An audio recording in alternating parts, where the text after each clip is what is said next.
Right. So the court heard that through an affidavit that the late Senzo Meyiwa's former girlfriend, Kelly Khumalo, is one of the one who ordered a hit on the late Bafana Bafana and Orlando Pirates captain. The link comes from her cell phone's memory albums. Oh, man. It was revealed in court that communication records between Kelly and her sister show that as early as 2013 that she wanted to get rid of the deceased. Oh, man. Oh, man. Oh, man. And he passed away when? 2014. 2014. Oh, man. Wow. In the affidavit read, it was further revealed in court that she attempted to get rid of him before and she regrets not succeeding back then. So this was another attempt. Shah.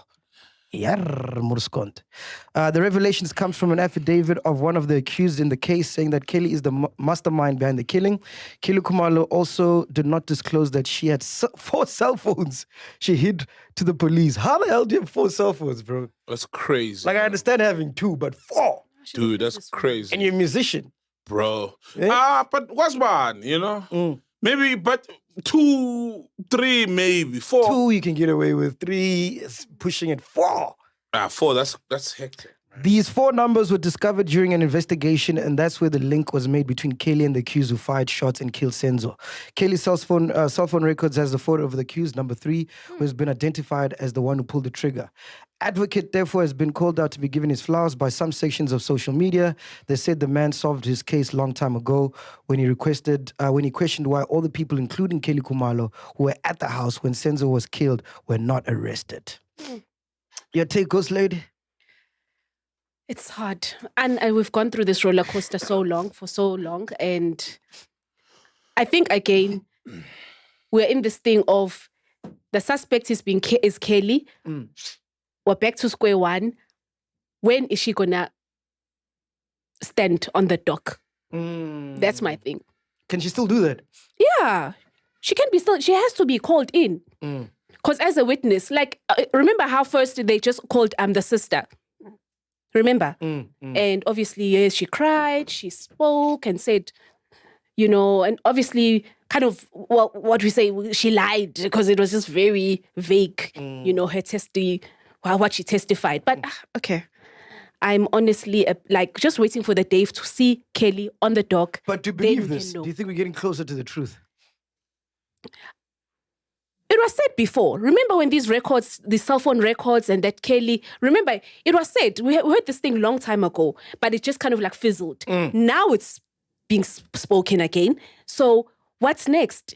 Can she be like prompted to appear? Like now? Yeah, my thing is, if the evidence, you know, holds, she surely should take the stand as a suspect. Because if it was not her, if let's say they found evidence linking me to the murder and they're like, there's this common number all these guys called and other maybe evidence, and these guys are saying in their affidavits that, you know, Saul is involved, surely I'll be indicted and be, you know, and brought to court to take the stand, summoned. So if the evidence, because the evidence should be also tested, right? Number one, these guys are career criminals, so they could have easily, and we need to be objective about it. They could have easily, they could lie on the affidavit. It's under oath, but criminals don't give a fuck, especially a career criminal. They can just lie under oath, right? So there's that possibility. And what you're saying, there was evidence before by that Afrikaans guy, white guy, the cell phone records that show that I think accused number 2 was in contact possibly with Kelly. But Advocate Mshololo, who's the lawyer for accused number 2, then poked valid holes into that argument and that evidence, because she said you can't prove at the time, I think, that the phone belonged to this guy necessarily, or that this guy was the one. It could have been the number, but he was the one talking. But she managed to poke some holes in it as well. Yeah, well, so there's that also. So that evidence, I mean, till the lawyers come up and question the lead investigator, you know, the lawyers need to question him and see if that evidence holds.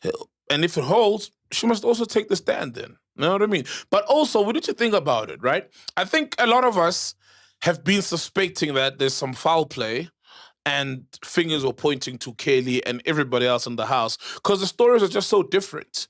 You know what I mean, bro? If someone comes in here right now and does anything,